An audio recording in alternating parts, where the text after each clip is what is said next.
بسم اللہ الرحمن الرحیم۔ السلام علیکم میرے دوستوں اور بہنوں۔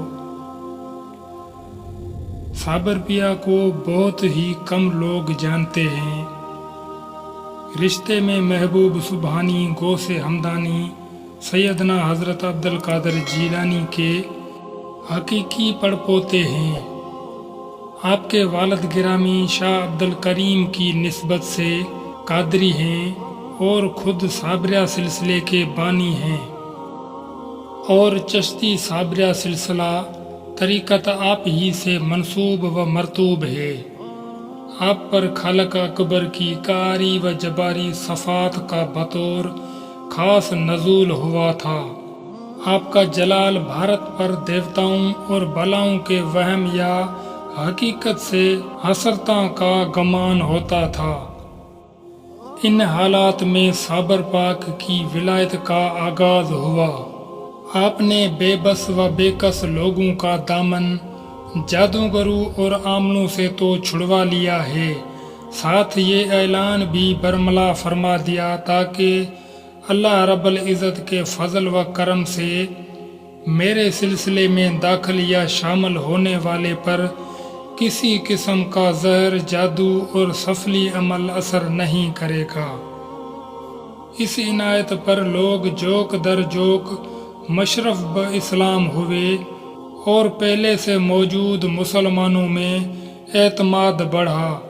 یہ ایک طرح سے معرک حق و باطل تھا جس میں آپ کے دامن و بیعت سے وابستہ افراد سرخرو ہوئے۔ صابر پیا عالم تکوین میں ایک اعلیٰ مقام رکھتے ہیں۔ وہ دنیا جس کی عنایت سے ہم اللہ تعالیٰ کے ایک خاص بندے حضرت خضر علیہ السلام کو جانتے ہیں۔ قرآن مجید فرقان حمید میں برگزیدہ پیغمبر حضرت موسیٰ علیہ السلام کے قصہ میں نام لیے بغیر ان کا تذکرہ موجود ہے۔ ہم نے دیکھا کہ یہ فیض نگاہ و زبان اب تک جاری چلا آتا ہے۔ صابری سلسلے سے خواہ عام ہو یا خاص، بشرطیہ اخلاص پایا جائے پر زہریلے و سفلی قوتیں غیر مؤثر ٹھہر گئیں۔ ایک طرف دنیا کے مشاہدات و واقعات آپ کے فیض و برکات پر گواہ ہیں۔ آپ کا جلال و کمال ہمیشہ اسلام کے بہت کام آیا، اور اب ایسے لگتا ہے جیسے صوفیانہ کبھی ان کی آواز اور جستجو ہی نہیں رہی۔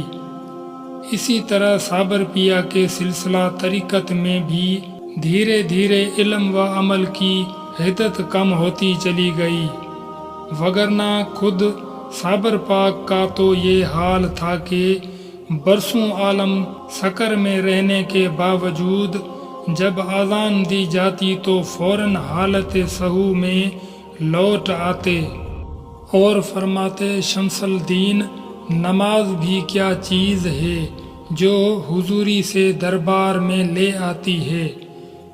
حضور صابر پاک کی حضوری سے دربار تک کا یہ سفر بہت ہی مبارک اور روح پرور ہے۔